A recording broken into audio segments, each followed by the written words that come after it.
ValveTime.net. Hi, and welcome to a special Easter edition of the ValveTime News for March 29th, 2016, where we'll recap all the latest headlines from Valve and the community without referencing Easter more than twice.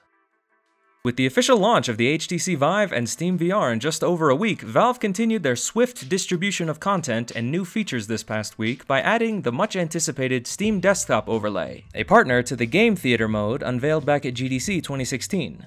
The desktop overlay, as you would imagine, allows users to interact with their Windows desktops via a virtual screen within the VR headset. Like the SteamVR overlay, one of the controllers acts in place of a mouse, allowing you to point at links or icons or interact with web pages or applications. While obviously less effective than simply taking off the headset or toggling the Vive's camera, it seems like yet another genuinely useful feature for making virtual reality safer and less of a hassle to participate in, even further limiting the need to unnecessarily remove the headset in between games. At the same time, Valve also added Steam Workshop support for SteamVR, allowing users to create, download, and share custom 3D backgrounds to customize their VR experience. The designs, shown here, will replace the typical gray hub world featured in SteamVR for over a year now, adding a touch of flair or character to an otherwise dull room. Current designs, of course, include backgrounds from Valve titles, impressive landscapes, and the Star Trek holodeck, among others.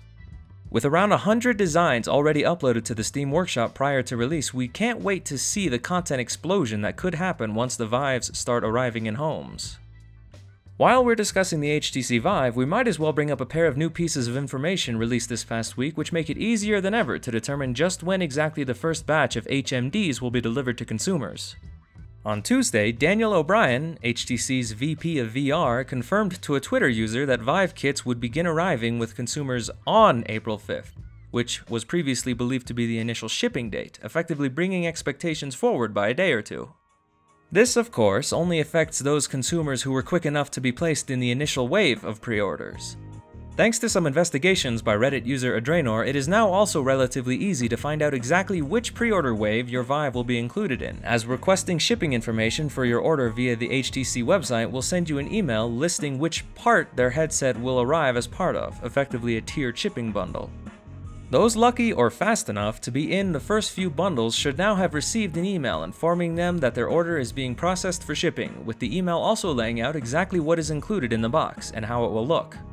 There are no hard dates associated with either of these emails, but it is useful to know whether or not you're included in the opening few batches.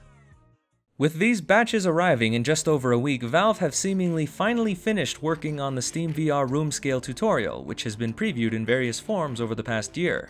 The new tutorial starts the player in one of the blank white apartments we previewed a while back with our tour of Bendy's house, before everything folds away to reveal a large, also white soundstage. The player is then greeted by the Virtual Reality Assistance and Education Core, a new Aperture Science-esque personality sphere who runs through the various functionalities and features of the HTC Vive in order before shutting down and having to be rescued by a pair of hilariously cute Bendys. Honestly, this demo has way more personality than it has any right to, and we just can't wait to check it out for ourselves in a short while. Check out a full playthrough of the tutorial over on Brad Lynch's YouTube channel, available via a link in the video description. While we're discussing Valve's hardware, we might as well bring up the Steam controller, which has seemingly enjoyed modest success among a niche group of PC gamers since its launch 5 months ago. One thing the Steam controller hasn't permitted following its launch, however, is the ability to customize or mod the controller, a feature hinted at by Valve numerous times prior to launch.